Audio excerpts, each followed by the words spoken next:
Picture this. It's the winter of 750 after Christ. You're in western Norway, and it's dark. Not just can't see very well. Dark. We're talking about darkness so complete that if you held your hand 6 inches from your face, you'd see absolutely nothing. Zero. And it's not just dark for a few hours. We're talking about 20 hours of darkness every single day for months on end. Now, a woman named Thora, and yes, we're going to follow her story specifically because it represents what was happening in thousands of homes just like hers. Thora wakes up in this darkness. Outside her longhouse, snow has piled 8 feet high against the walls. 8 feet. That's taller than most of us standing up. The fjord, which normally stays liquid even in deep winter because of those Norwegian ocean currents, has frozen completely solid. The old people in the village say they've never seen it freeze like this. Never. And here's the thing that should stop us in our tracks. The temperature has dropped to 20 degrees below freezing. Inside the longhouse, there are 53 people. 53 human beings. Thora's family, household workers, guests who got trapped by the storm, and thralls, which is the Viking word for slaves. All of these people are depending entirely on this one woman's knowledge to make it through to spring. Let me repeat that because it's worth sitting with for a moment. 53 lives, one woman's expertise, and if she makes a single significant mistake in managing heat, people die before morning. This is one of humanity's great survival challenges, and we don't talk about it nearly enough. The Vikings, these people we think of as raiders and warriors and shipbuilders, they had to solve this absolutely fundamental problem. How do you keep dozens of people warm for 5 straight months without fireplaces, without chimneys, without any of the heating technology that we associate with keeping people alive in winter? The Viking Age runs roughly from 790 to 1066 after Christ. And here's something interesting. It actually coincided with what climate historians call the early medieval warm period. Temperatures were rising slightly across Europe during this time, but slightly warmer in Scandinavia still meant brutally, dangerously cold winters. Above the Arctic Circle, you're getting up to 20 hours of darkness daily. Think about that. Your day is 4 hours of dim twilight and 20 hours of absolute darkness. And here's the other piece that makes this survival challenge even more intense. Viking men were gone for 6 to 8 months out of every year. They were off on raids. They were on trading expeditions. They were doing seasonal fishing that took them far from home, which meant that women weren't just helping with household survival, they were the absolute commanders of it. The generals, the chief engineers, at the heart of every single longhouse burned what Vikings called the sacred flame. Now, when you hear sacred flame, you might be picturing some tiny ritual fire in a corner somewhere. No, we're talking about a fire pit that ran down the center of the hall like a river of light. These central hearths were 15 to 25 feet long, 3 feet wide, and 18 inches deep. They were lined with flat stones that absorbed heat during the day and radiated it back out during the night. And here's why Vikings didn't use fireplaces, even though they knew about them from contact with continental Europeans. Fireplaces direct most of their heat up and out through chimneys. That's wasted energy. An open pit radiating heat in all directions? That warms the entire communal space. The smoke rises naturally toward adjustable vents in the peaked roof. These vents create draw without losing all your precious warmth up a chimney. But the fire was never just about practical heating. Vikings believed that the hearth housed a household goddess, called the Dis. She protected the family. She brought fortune. The flame itself was considered a living presence that you addressed respectfully, that you fed with proper ritual. To let that hearth fire die completely wasn't just dangerous, it was spiritually catastrophic. It severed the connection between past and present, between the living and their ancestors. Think about that for a second. The weight of it. Women inherited this role of firekeeper from traditions stretching back thousands of years before the Viking Age, all the way to Bronze Age Scandinavia, when the first longhouses appeared. This wasn't a chore. This was a sacred responsibility passed from grandmother to mother to daughter across dozens of generations. So Thora's morning, that morning in 750, when the fjord had frozen solid, it begins the same way her mother's morning began, and her grandmother's before that.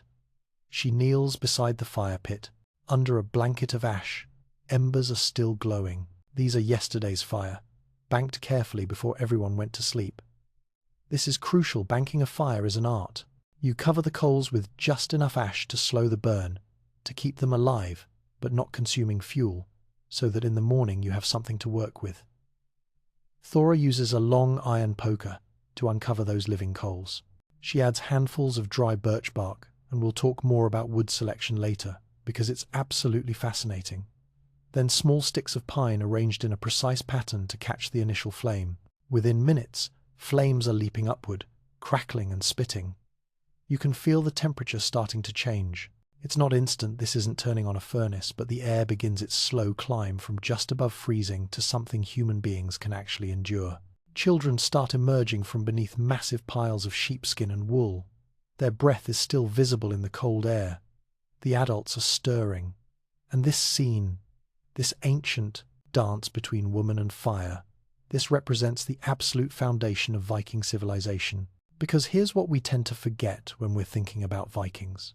Before you can raid England, before you can build ships, before you can do any of the things we associate with Norse culture, you have to survive winter.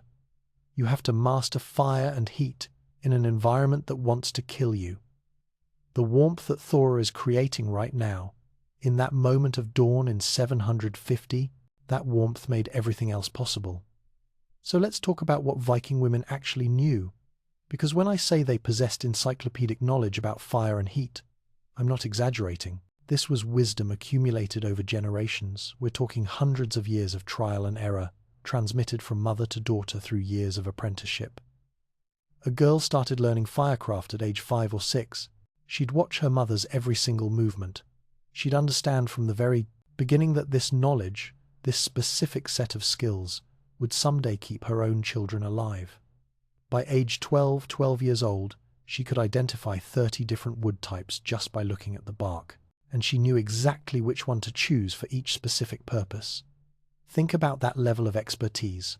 30 different woods. By bark alone, that's the kind of knowledge that takes years of focused observation and practice. Oak burned slowly and produced tremendous heat.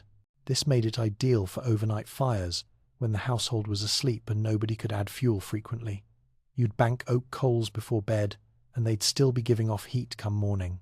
Ash wood burned clean with minimal smoke, perfect for daytime cooking when women were working right near the flames and couldn't afford to be constantly coughing and wiping tears from smoke irritation.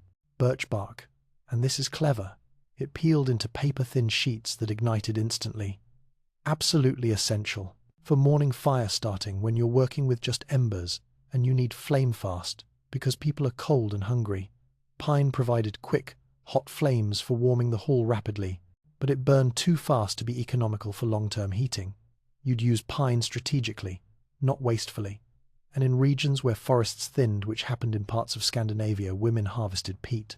Peat is compressed layers of partially decayed vegetation that you cut from bogs, dry through the summer, and burn through winter. It produced less heat than wood, but it smoldered for hours. Valuable for overnight warmth when you couldn't constantly tend the fire.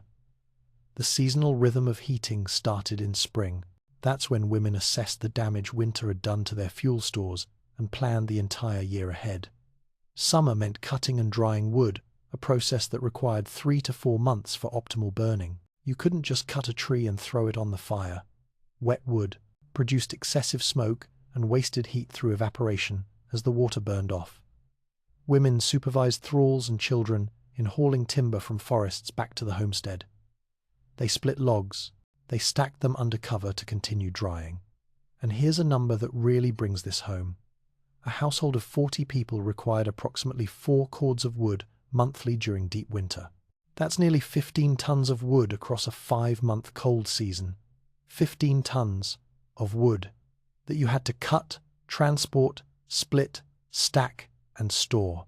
This represented enormous labor investment, and it explains something that might seem strange at first. Firewood theft between farms sometimes escalated to blood feuds, actual feuds, because stealing someone's firewood wasn't just theft, it was potentially condemning an entire family to freeze to death. But here's where Viking ingenuity really shows itself. The true art wasn't just in burning wood, it was in heat storage and distribution. Women discovered that large stones placed around fire pits absorbed heat during the day and released it slowly through the night. This effectively extended each log's value by hours. You're getting more warmth per log, which means your fuel supplies last longer. The best stones for this were Norwegian soapstone. Soapstone retained heat 3 times longer than granite. 3 times. Women positioned these thermal batteries strategically throughout the longhouse, larger stones near sleeping areas where you needed warmth through the night, smaller ones near workspaces where people were active during the day. By evening, these stones would glow dull red. You could see them radiating waves of warmth. A well-heated stone could remain warm to the touch until dawn. That's 8, 9, 10 hours of heat from a stone that you heated during the day when you were burning wood anyway. Now, fire management required constant vigilance, and I mean constant. Women developed what they called the night watch system. Household members took turns through the darkness, waking every 2 hours to add fuel and ensure the flames never died completely. During the worst cold snaps, this happened every hour. Every single hour, someone had to get up, leave their warm sleeping area, and tend the fire. The person on watch had to judge fuel addition with precision. Too much wood created dangerous heat that could ignite dry roof thatch, and we'll talk about roof construction in a bit, but just know that a longhouse roof fire was catastrophic. Too little fuel allowed the fire to die, and temperatures would plummet so fast that people, especially the very young and very old, could die before you got the fire going again. There was another silent killer: carbon monoxide poisoning from poorly vented fires. You couldn't see it, you couldn't smell it. It just killed people in their sleep. This made smoke management literally life or death. Women adjusted roof vents using long poles. These poles were sometimes 15, 20 feet long, angling the vent openings to create optimal draw based on wind direction and weather conditions. You had to understand airflow. You had to read the weather.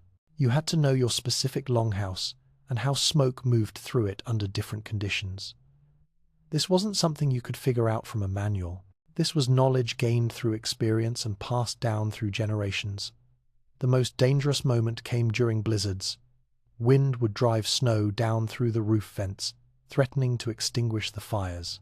Women learned to partially close vents during these storms and accept temporary smoke accumulation rather than lose the flame entirely. Better to cough and cry from smoke for a few hours than to have your fire die and face the nearly impossible task of relighting it in a blizzard with wet kindling. The sagas, those Norse historical narratives, mention legendary housewives whose halls remained warm through 3-day storms that killed livestock and collapsed lesser buildings. One account from the Laxdæla saga specifically praises a woman named Jorunn.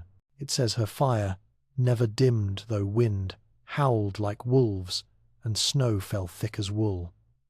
That's not just poetic language. That's a testament to skill. Jorunn's reputation for hospitality and her hall's reliable warmth brought her real political influence. Her daughters made wealthy marriages because everyone knew this woman came from a household that knew how to survive winter. That knowledge had value, real, tangible value in Viking society. Now, let's be honest about something. While romantic modern images show clear, clean, longhouse interiors, the reality involved constant smoke. You couldn't eliminate it.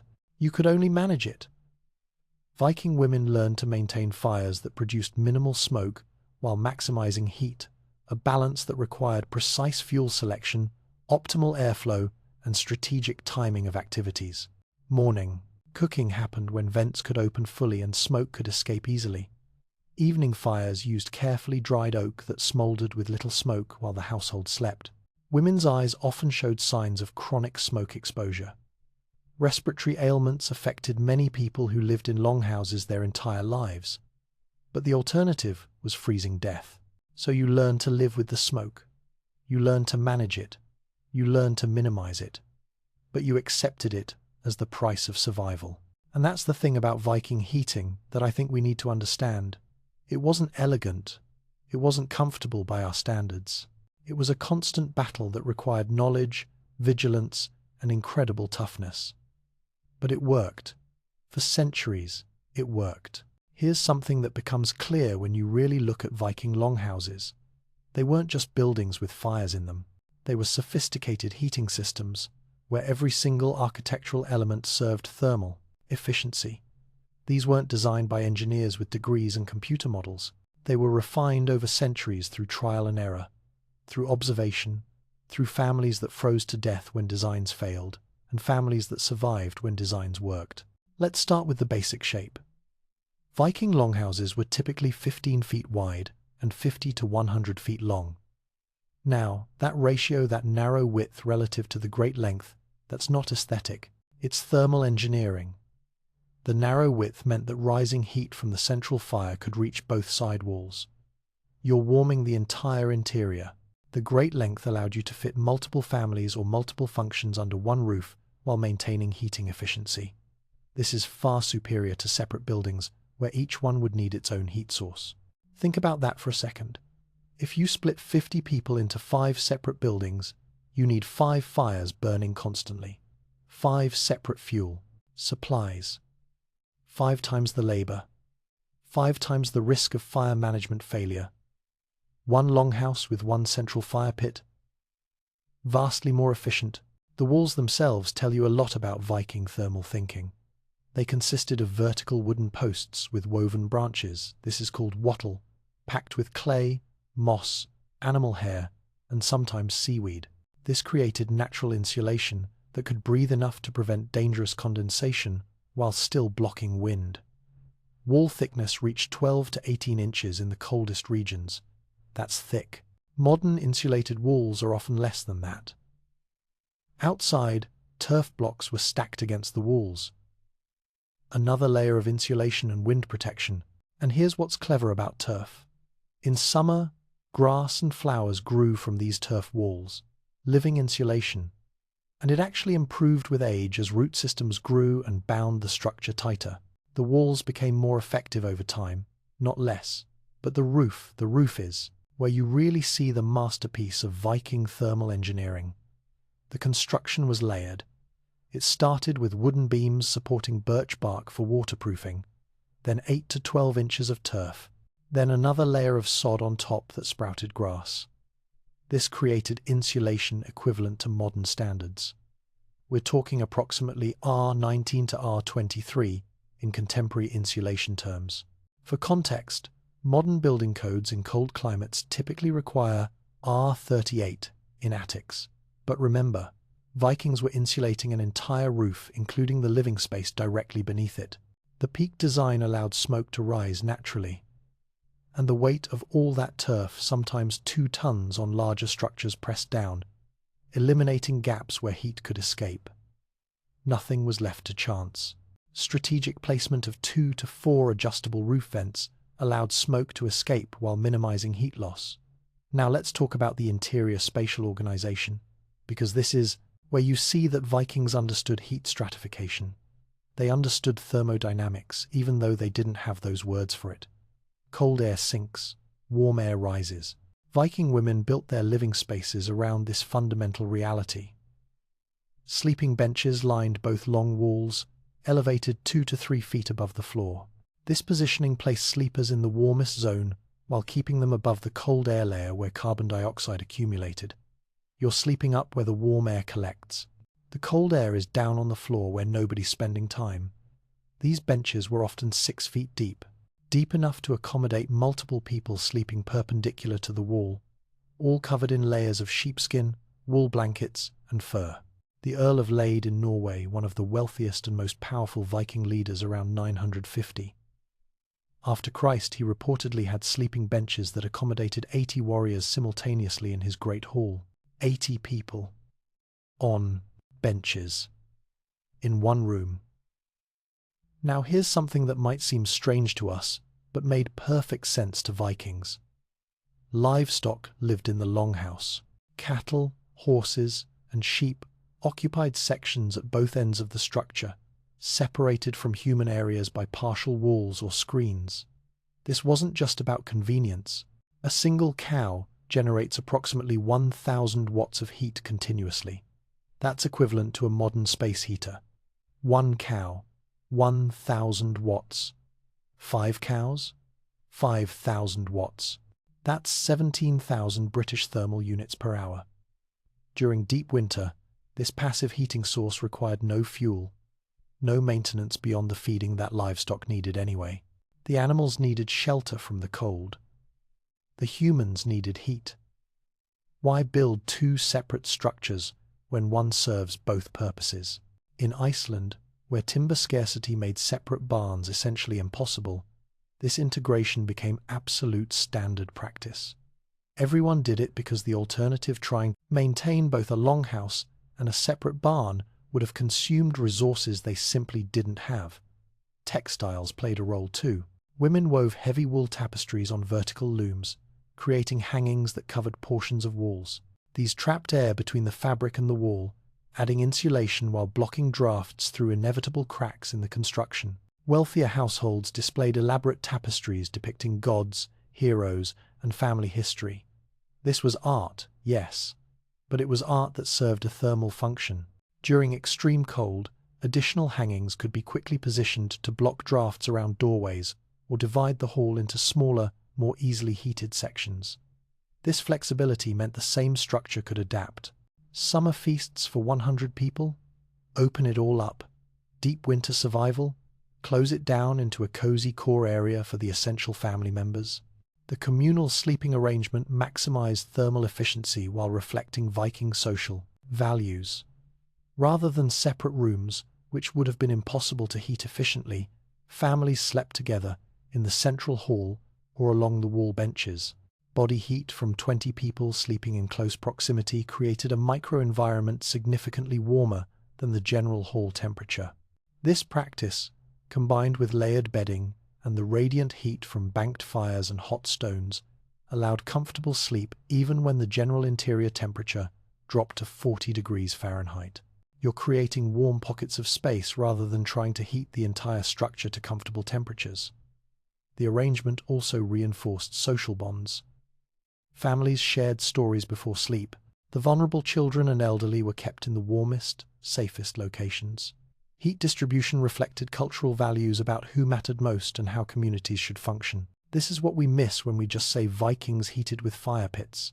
We miss the sophistication. We miss the integration of architecture, social structure, animal husbandry, textile arts, and thermal engineering into one coherent survival system that worked in one of Earth's harshest climates for centuries. When Viking explorers pushed west across the North Atlantic beginning in 860 after Christ, women carried their heating knowledge into new lands that presented completely different challenges. And watching how they adapted this knowledge tells us something profound about the flexibility of their thermal principles. Iceland hit them first. Norse settlers arrived starting around 870 Cumbras after Christ, and women immediately confronted a problem. Volcanic rock dominated the landscape. There were only scrubby birch forests that provided minimal timber, nothing like the substantial forests of Norway or Sweden. So, what do you do when your entire heating system depends on abundant wood, and wood simply isn't there? You adapt. Women developed sophisticated peat harvesting systems. They cut tons of compressed vegetation from Iceland's extensive bogs. They dried it through summer. They burned it through winter. But peat alone produced less heat than wood, so they innovated further. They learned to mix sheep dung with peat. This mixture burned hotter and longer than peat alone. By 930 after Christ, Iceland had approximately 30,000 Norse inhabitants, 30,000 people who had developed heating systems almost entirely independent of wood. This proved something crucial. Viking thermal principles were flexible. They could adapt to radically different resource availability. But Greenland pushed these adaptations to their absolute limits. Eric the Red established the first Norse settlement in 985 after Christ, and women immediately confronted heating challenges more severe than anything they'd faced in Scandinavia or even Iceland. Greenland possessed virtually no trees, none. Driftwood that washed up on beaches became precious as gold. People hoarded it, carved it sparingly.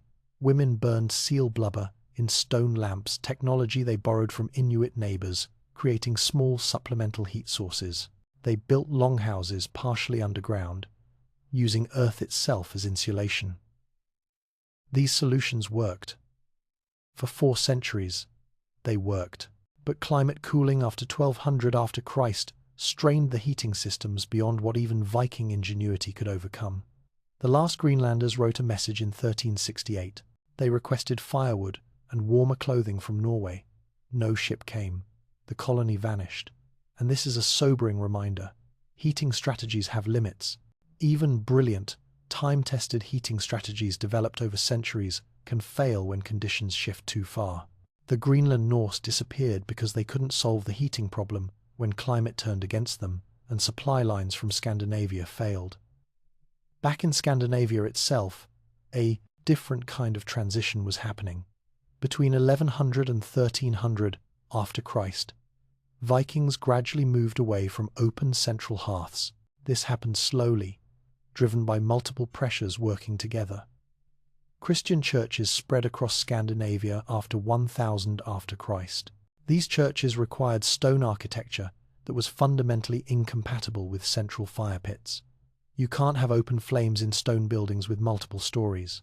Church builders introduced enclosed fireplaces with chimneys, technology Vikings had known about through continental European contact, but had deliberately rejected for domestic use.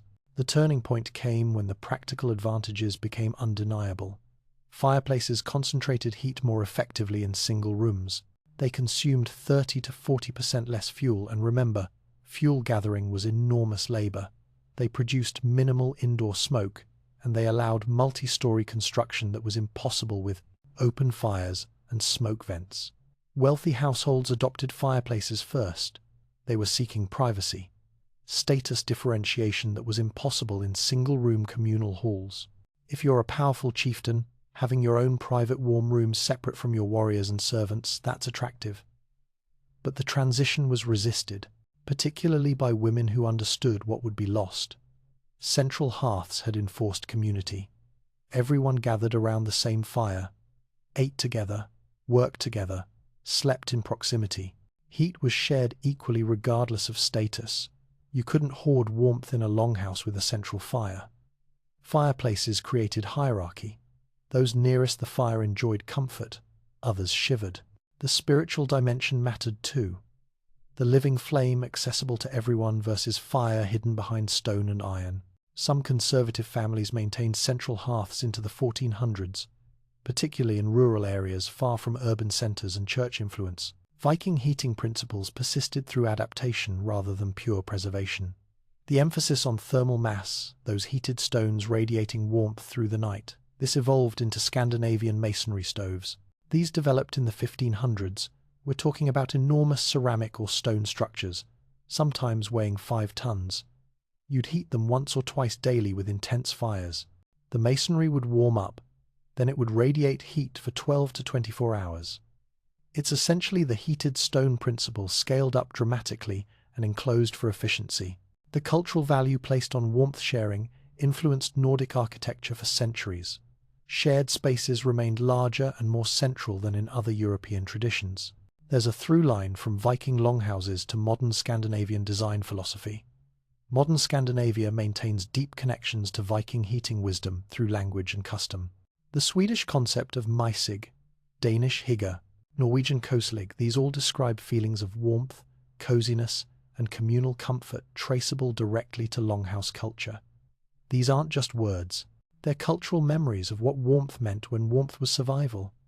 Contemporary Scandinavian design emphasizes natural materials, communal spaces, thermal efficiency. Viking women would walk into a modern Nordic home and recognize the principles immediately. The specifics have changed. The underlying logic hasn't. Archaeological reconstructions of longhouses attract thousands of visitors annually. People step inside these spaces, with fires burning in central pits, and they report profound emotional responses. There's something about the warmth, the light, the sense of human connection to flame that resonates across 1,000 years. The legacy extends to modern sustainability movements that are rediscovering Viking principles. The emphasis on insulation over excessive heating, the use of thermal mass for heat storage, the integration of communal spaces to minimize heated volume. These approaches offer solutions for contemporary energy challenges.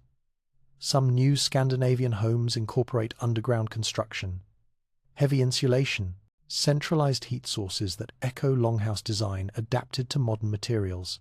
Indigenous heating knowledge, dismissed as primitive for centuries, is now being recognized as sophisticated thermal engineering, developed through generations of observation and experimentation. In a restored Norwegian longhouse near Trondheim, a contemporary family occasionally spends winter weekends living as their ancestors did.